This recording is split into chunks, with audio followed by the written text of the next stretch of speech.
Hello అండి, అందరికీ welcome back to Uma Prakash 143. ఎలా ఉన్నారండి? అందరూ బాగున్నారా? నేనైతే చాలా బాగున్నానండి. మీరందరూ కూడా బాగుండాలని మనస్ఫూర్తిగా కోరుకుంటున్నాను. ఈ వీడియో వచ్చేసి నేతితో బెల్లం సున్నుండలండి. చాలా బాగా వచ్చినాయండి. పర్ఫెక్ట్ కొలతలతో అయితే చేసాము. ఎలా చేయాలి ఏంటి అన్నది ఈ వీడియోలో అయితే చూపిస్తాను.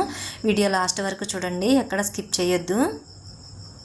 ఫస్ట్ అయితే స్టవ్ ఆన్ చేసుకొని అడుగు మందంగా ఉన్న కడాయి పెట్టుకొని మనం పొట్టు మినువులు అయితే పొట్టు మినువులు, సాయి మినువులు అయితే సాయి మినువులు వేసుకొని ఫ్రై చేసుకోవాలండి. నేనైతే పొట్టు మినువులు అయితే తీసుకున్నానండి. కేజీ కరెక్ట్గా కొలతలతో అయితే తీసుకున్నాను. మినువులు వేసాక అసలు 5 నిమిషాలు కూడా గ్యాప్ లేకుండా కలుపుతూ ఉండాలండి. అప్పుడే అన్నీ కూడా పర్ఫెక్ట్గా ఎగుతాయి అన్నమాట. మనం ఒక 5 నిమిషాలు రెస్ట్ ఇచ్చినా కింద అడుగు అయితే మాడతాయి, పైవైతే యాగవన్నమాట. ఇంకా అలా కలుపుతూ ఉంటే అన్నీ ఒకేలా ఏగుతూ ఉంటాయి. కాసేపటికి మనకి ఏగినట్టు తెలియడానికి స్మెల్ అయితే వస్తుందండి మినువులు ఏపుతున్నప్పుడు.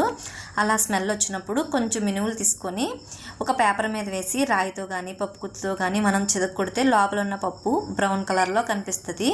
అలా వచ్చినప్పుడు పర్ఫెక్ట్గా అంతా కూడా ఏగినట్టు అనమాట. అప్పుడు స్టవ్ ఆఫ్ చేసేసుకోవడమే. స్టవ్ ఆఫ్ చేసేసుకొని ఒక ప్లేట్లో వేసుకొని బాగా చల్లారనివ్వాలండి. వేడివేడిగా కాకుండా బాగా చల్లారనిచ్చాక మనం మిల్లి పట్టించుకోవచ్చు. బాగా దాని మీద పొట్టు ఉంది కదండి, పొట్టుతో కావాలి అనుకుంటే అలానే మిల్లి పట్టించేసుకోవచ్చు. మనం పొట్టు తీసేసుకోవాలి అనుకుంటే ఇలా తిరగల్లో అయితే వేసుకొని విసురుకోవాలండి. ఇదైతే పాతకాలం పద్ధతి అండి, తిరగల్లో వేసి విసరడం. ఇప్పుడు పప్పు ఆడించుకోవడానికి కూడా మనకి మిల్లి వచ్చేసింది కదండి, ఇలా ఎవరు చేయట్లేదు. మా ఇంట్లో తిరగలు ఉంది కదా అని మా అత్తయ్య గారికి వచ్చని మా అత్తయ్య గారు ఇసురుతానన్నారు, ఇసిరారు. చూడండి పప్పు అంతా కూడా బ్రౌన్ కలర్లో వచ్చింది కదా, అంతా కూడా బాగా పర్ఫెక్ట్గా వేగింది. అలా మినుమున అన్నీ కూడా ఇసిరేసుకున్న తర్వాత మనం చాట్లో కానీ పళ్ళెంలో కానీ వేసి సెరిగేసుకుంటే 70% పొట్టు అంతా కూడా పోతుందండి. ఇంకా రోట్లో వేసి దంచ అవసరం లేదు. చూడండి, ఇంకా కొంచెం 30% పొట్టున్నా పర్వాలేదు. ఇంకా ఇలా చేసుకున్నాక అంతా కూడా ఒక గిన్నెలోకి వేసేసుకున్నాం కదండి. ఇప్పుడు మనం మిల్లి పట్టించేసుకోవచ్చు. చూడండి పప్పు అంతా కూడా ఒకే కలర్లో ఉంది. ఇప్పుడు మనం మిల్లి పట్టించుకేసుకోవచ్చండి. ఇప్పుడు మిల్లి పట్టించే ముందు ఇందులో కొంచెం బియ్యం, పొట్నాల పప్పు కూడా మా అత్తయ్య గారు వేయించి వేశారు. కొంచెం బ్రౌన్ కలర్ వచ్చేంత వరకు కూడా వేయించుకొని వేసుకున్నారు. ఇలా వేయడం వల్ల గొంతుకు అంటుకోకుండా ఉంటుంది. సున్నుండలు తిన్నప్పుడు మనకి మినప్పిండి జిగురుగా ఉంటుంది కదండి, గొంతుకు అంటుకున్నట్టు అనిపిస్తుంది. ఇలా వేయడం వల్ల అలా అనిపించదంట. చిన్న గ్లాస్ అయితే తీసుకున్నామండి. చిన్న గ్లాస్ బియ్యం, చిన్న గ్లాసు పొట్నాల పప్పు, కేజీ బియ్యానికి. ఇంకా ఇవి కూడా వేయించేసుకున్న తర్వాత కూడా అన్నీ ఒక దాంట్లో వేసుకొని మిల్లి పట్టించేసుకోవడమే. ఇప్పుడు బెల్లం అయితే తీసుకున్నామండి. కేజీ మినుములకి కేజీ పావు బెల్లము కొలతలుగా. బెల్లం అంతా కూడా చిన్న ముక్కలు లేకుండా అంతా కూడా మా అత్తయ్య గారు చాకుతో కోరేశారు. అలా కోరేసుకుంటే మనకి నోటికి చిన్న ముక్కలు కూడా తగలకుండా మెత్తగా పిండిలో అంతా కూడా కలిసిపోతుంది. ఇంకా కోరేసిన బెల్లం అంతా కూడా ఒక ప్లేట్లోకి తీసేసుకొని మనం మిల్లి పట్టించుకున్న పిండి కూడా ఇందులో వేసేసుకొని బెల్లం పిండి మొత్తం కూడా కలిసేలా కలిపేసుకోవాలి శుభ్రంగా కూడా.